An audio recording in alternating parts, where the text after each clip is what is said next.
Morning बच्चों। आज अपन पढ़ते हैं ज्योग्राफी का चैप्टर सेकंड, भारत के भौतिक प्रदेश, फिजिकल फीचर्स ऑफ इंडिया।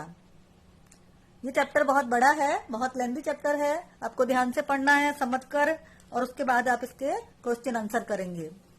तो ठीक है, अपन देखते हैं। भारत विभिन्न स्थलाकृतियों वाला एक विशाल देश है।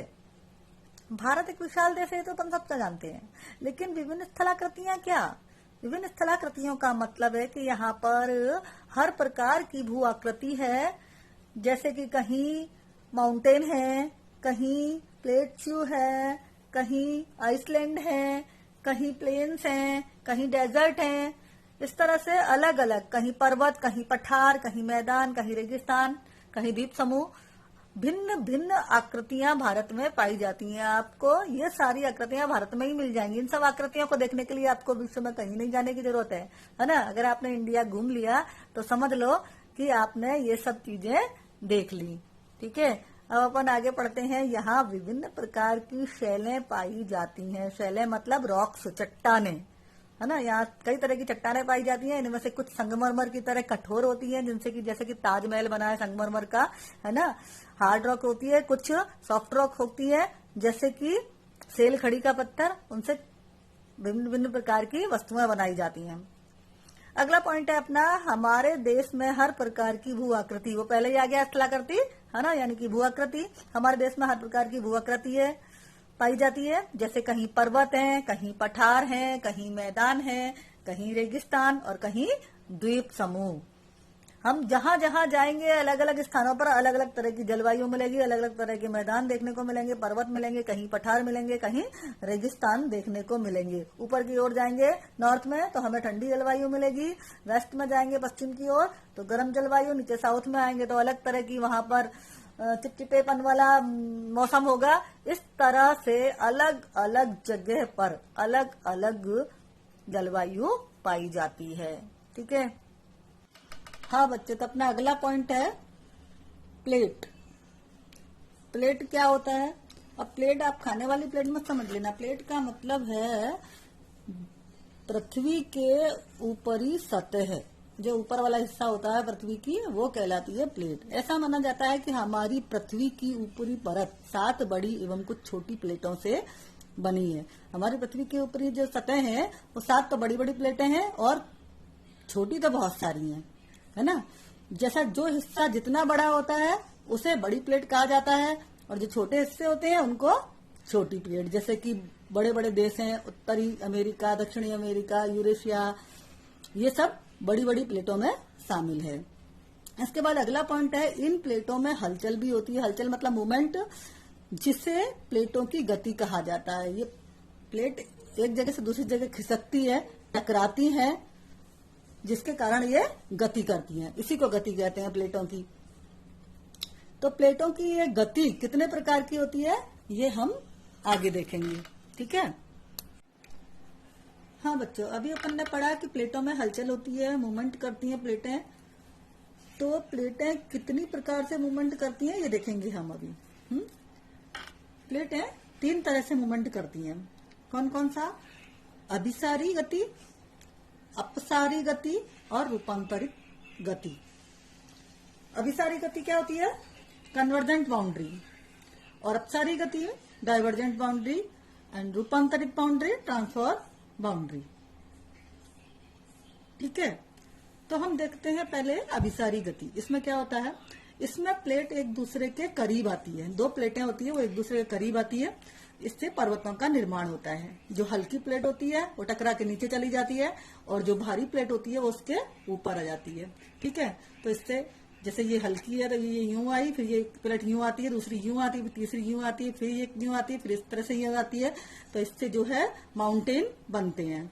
ठीक है, जो अभिसारी प्लेट है, कन्वर्जेंट बाउंड्री है, उससे माउंटेन क्रिएट होते हैं। जिससे एक प्लेट आती है और दूसरी तरफ से दूसरी प्लेट आती है। देखिए आप, इस तरह से आई एक प्लेट, दूसरी प्लेट इस तरीके से, और ये यूं इस तरह से, है ना, दोनों टकराएंगी और एक से बन जाएंगी। एक हल्की प्लेट होती है वो यूं आ जाती है, दूसरी प्लेट उसके ऊपर चली जाती है, फिर एक आती है, फिर दूसरी चली जाती है। इस तरह से माउंटेन क्रिएट होते हैं। ओके, अब अगली गति है अपसारी गति। इसमें क्या होता है, इसमें प्लेटें एक दूसरे से दूर चली जाती है।